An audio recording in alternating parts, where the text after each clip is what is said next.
Unique knowledge city में आपका स्वागत है। एंड आज हम देखने वाले हैं what is the difference between IPO versus NFO. So IPO and NFO में क्या डिफरेंस रहता है। एक जो है वो शेयर मार्केट है और दूसरा है वो म्यूचुअल फंड है। So IPO stands for initial public offering and NFO that is stands for new fund offer. Let's check out its quick difference. So first difference, that is the definition of IPO and NFO. So IPO को अगर define करना है तो first time that a company's stock is offered to the public in share market. सबसे पहली बार जब कोई भी कंपनी अपना स्टॉक लॉन्च कर रही है, ऑफर कर रही है in public in share market, that is consider as IPO. And NFO, that is defined as first time a new fund scheme is open for subscription in mutual fund. सबसे पहली बार mutual fund में कोई company subscription के लिए रखी जाती है, that is consider as new fund offer. In simple way we can say that IPO is for new stock. जो IPO है वो न्यू स्टॉक के लिए है इन शेयर मार्केट, जबकि NFO for a new mutual fund scheme. NFO जो है mutual fund की कोई नई स्कीम जो मार्केट में लॉन्च होती है उसके लिए मीन स्टैंड करता है. Next one, that is valuation. So companies valuation is very important and is measured by price to earning and price to book ratios. So company की जो वैल्यूएशन रहती है in case of share market, in case of IPO, that is measured by, उसको measure किया जाता है price to earning ratio से and price to book ratio से.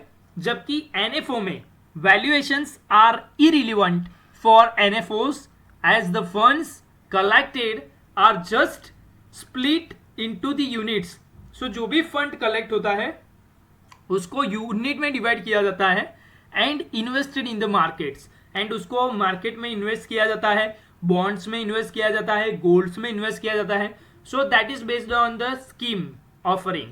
Next one, that is pricing.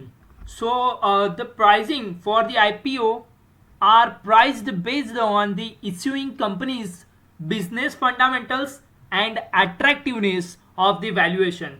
So जो pricing रहता है वो depend करता है कि कंपनी का business fundamental क्या है and attractiveness of the valuation. And in case of NFO are usually launched at a face value of ₹10. Generally जो NFO लॉन्च किया जाता है वो 10 रुपीज की फेस वैल्यू से दिया जाता है. And this does not matter as the NAV is decided depending upon the prevailing market conditions at the time of launch. So जब NFO लॉन्चिंग होता है तो मार्केट कंडीशन कैसी है उसके हिसाब से उसकी वैल्यूएशन है वो बाहर निकलती है. Okay, but the face value that is ₹10. Next one, that is listing.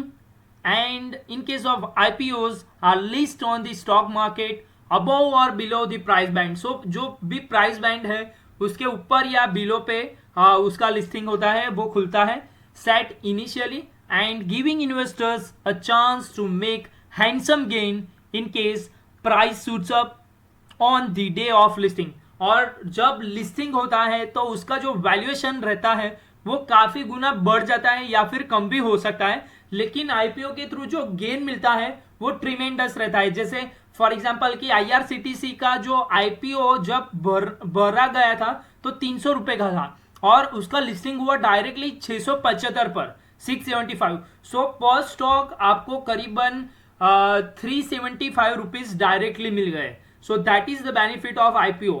Similarly अभी जो कैम्स ओपन हुआ था, ठीक है, कंप्यूटर एज मैनेजमेंट सर्विसेज, तो उसका जो IPO जब भरा गया था तो वो 1230 रुपए का था उसकी वैल्यूएशन, और जब वो लिस्टिंग हुआ तो डायरेक्टली 1518 पे लिस्टिंग हुआ, यानी कि 23% डायरेक्टली गेन मिला था. And in case of NFO, the simply launch after the funds raised have been invested in the market. So जो है वो सिंपली लॉन्च होता है फंड रेज करने के बाद, एंड उसका जो पर्पस रहता है that is invested in the market, और जो जो डिफरेंट सेगमेंट्स है वो सेगमेंट्स में उसका इन्वेस्टमेंट किया जाता है NFO के through. The initial NAV of a fund may be ₹10 और लेस. जो इनिशियल जो NAV रहता है NFO का वो 10 भी हो सकता है और उससे कम भी हो सकता है, considering administrative and marketing cost. So marketing cost and administrative cost को कट ऑफ करने के बाद जो फाइनली जो वैल्यूएशन रहती है that is for the NFO। Last but not least that is usage of the fund. So IPO में जो फंड जाता है, companies raise the funds to expand their businesses और reduce the promoters stake. So company जो है वो ये fund का यूज करती है कि अपने बिजनेस को एक्सपांड करने के लिए और एल्स रिड्यूस जो प्रोमोटर्स का स्टेक रहता है उसको रिड्यूस करने के लिए। While NFO that is AMCs use this money to buy security like equity and bond. So asset management company जो म्यूचुअल फंड की रहती है they are using this money of NFO collected money to buy securities, जो different securities, वो चाहे gold में invest करे, वो चाहे कोई शेयर मार्केट की कोई पर्टिकुलर स्कीम्स में इन्वेस्ट करें, या फिर कोई गवर्नमेंट बॉन्ड में भी इन्वेस्ट कर सकते हैं, or like to equity and the bonds. So generally उनका जो फंड यूसेज रहता है वो टोटली डिफरेंट रहता है। ओके, सो होप सो आपको समझ में आ गया होगा कि IPO एंड NFO क्या है। IPO यानी कि फर्स्ट टाइम जो शेयर मार्केट में लॉन्च होता है, ठीक है, that is consider as IPO, initial public offering. And NFO first time जो म्यूचुअल फंड स्कीम मार्केट में लॉन्च की जाती है that is consider as NFO, new fund offer. So friends, thank you very much.